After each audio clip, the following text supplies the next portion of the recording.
Well, Anthony Trimino is running for governor with a mission, he says, to take down establishment politicians who have failed to address the state's biggest issues. He's calling on Californians to unite against those in office who continue through the misuse of power, influence, and fear. And if elected, he says, he'd be the first Hispanic governor in California history. So he joins us now to talk about the campaign. Hi, Anthony. Good to see you. Good to see you as well.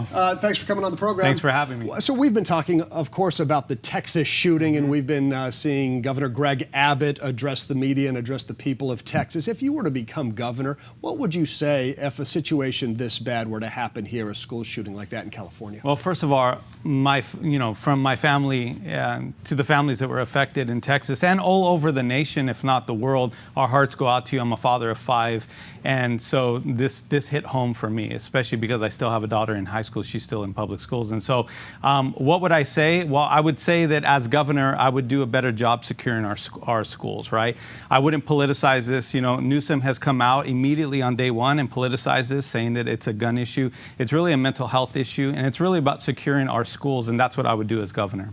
I noticed in your website you talk about the battle for our souls, soil, and liberties. Yes. Can you talk a little bit about each one of those and what you do if you became governor? Well, I'm the grandson of a man who fled communist Cuba to pursue the American dream here in California, and I think we would all agree that American dream is on life support. And so a lot of our liberties, our God-given and inalienable rights, have been taken from us. And so, you know, someone that understands socialism and communism, I can see the writing on the wall, and I will do everything I can to prevent that from actually putting down roots here in California. What do you mean our rights have been taken away from us? When we think about the medical freedom, for example, like vaccines, like vaccine mandates, mask mandates, when you think about, you know, the closure of our churches and our parks, our ability to conduct business, some businesses being essential, some not being. I mean, those are our rights as Americans, and our constitutional rights were trampled on in 2020, 2021. They're still being trampled on today.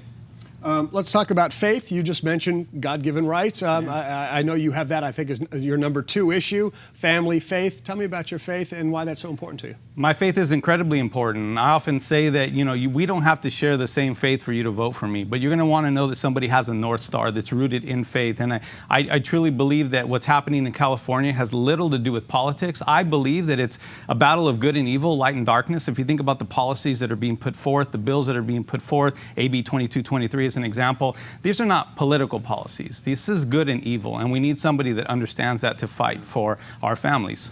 A lot of people here in the state of California, some of their major concerns is the homeless issue. We talk about it on a weekly basis here. There's all kinds of different pockets in San Diego, of course, Los Angeles, Sacramento, I mean everywhere, San Francisco. What are your thoughts on the homeless problem and what can be done about it, do you think? Well, one, it's a problem. So Newsom has a couple $100 million in payroll for people that he hired to fix the homeless problem. On day one, we fire those people, reallocate those funds, work with churches and nonprofits across the state to continue to do the good work that they're already doing. And the second part of that solution is to allow police to be police again. There are people that are illegally on our streets committing crimes, and we need our police to be able to be police, to make arrests, and we need to be able to prosecute those people for the crimes they're committing. I know you also talk about on your website how important education is, and a lot of people think, well, we really could be doing a lot better for our students in public schools. What do you think about our education system, and where could you improve upon it? Our education system is archaic. It's broken.